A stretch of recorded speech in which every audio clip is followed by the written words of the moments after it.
अच्छा स्टूडेंट्स, ये वही प्रोग्राम है। इस प्रोग्राम में मैंने थोड़ी सी चेंजिंग की है। और अब की बार मैंने ए और बी को इनिशलाइज करवाया है। ए एक मैट्रिक्स है 3 बाई 3 की, बी एक दूसरी मैट्रिक्स है वो भी 3 बाई 3 की। ये मैट्रिक्स किस तरह से हमने इनिशलाइज की है ये मैंने आज आपको सुबह लेक्चर में बताया था। ए को हमने किस तरह इनिशलाइज किया है, 3 बाई 3 की मैट्रिक्स है, 3 रोज 3 कॉलम, यानी टोटल 9 एलिमेंट्स होंगे। तो एक तरीका तो ये है कि आप एक साथ जो है वो 9 वैल्यूज प्रोवाइड कर दें, 1 2 3 4 5 6 7 8 9। इन सब के बीच में हमने कॉमा लगाया है, और शुरू में और आखिर में ब्रैकेट लगाए हैं, कर्ली ब्रैकेट, और आखिर में सेमी कॉलन। एक तरीका तो ये हो गया किसी भी 2 बाई 2 की मैट्रिक्स को, 2 डायमेंशनल मैट्रिक्स को इनिशियलाइज करने का। ये 3 बाई 3 की। दूसरा तरीका ये है कि हम यहाँ देख सकते हैं, मैंने दूसरी मैट्रिक्स दी जो कि एक और 2 डायमेंशनल अरे है। वो हमने किस तरह स्लैश किया है। पहले तो ये स्टार्ट में कर्ली ब्रैकेट है और एक एंड में कर्ली ब्रैकेट है।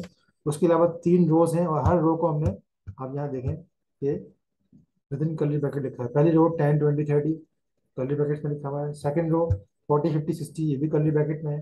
और थर्ड रो 70 80 90 ये भी कर्ली ब्रैकेट में है।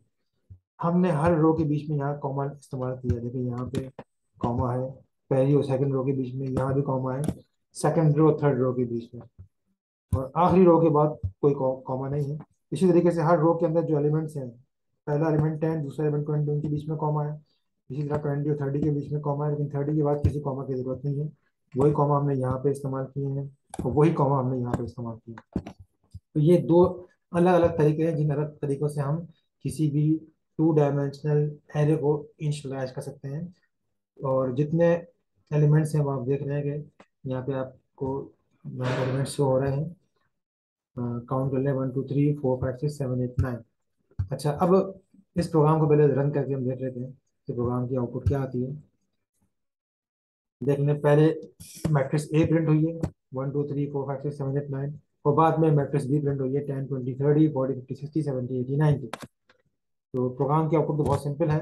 मैंने पहले आउटर लूप इनर लूप चलाए और ए को प्रिंट करवाया।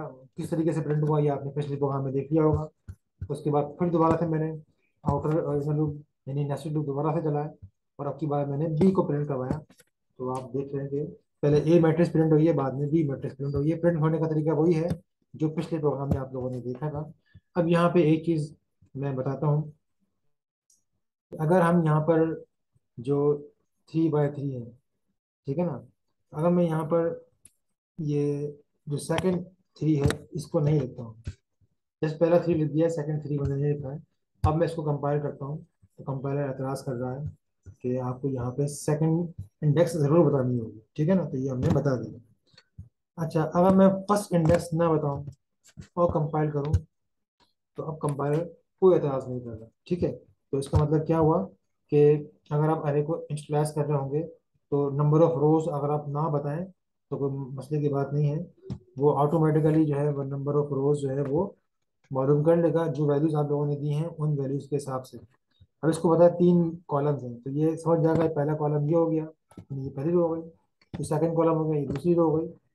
और ये थर्ड कॉलम हो गया, यानी तीसरी रो हो गई। इस तरीके से हम चाहें तो नंबर ऑफ रोज यहाँ लिखें, वो ऑटोमेटिकली खुद ही कैलकुलेट कर लेगा कंपाइलर। तो ये प्रोग्राम भी आप लोगों ने प्रैक्टिस करना है।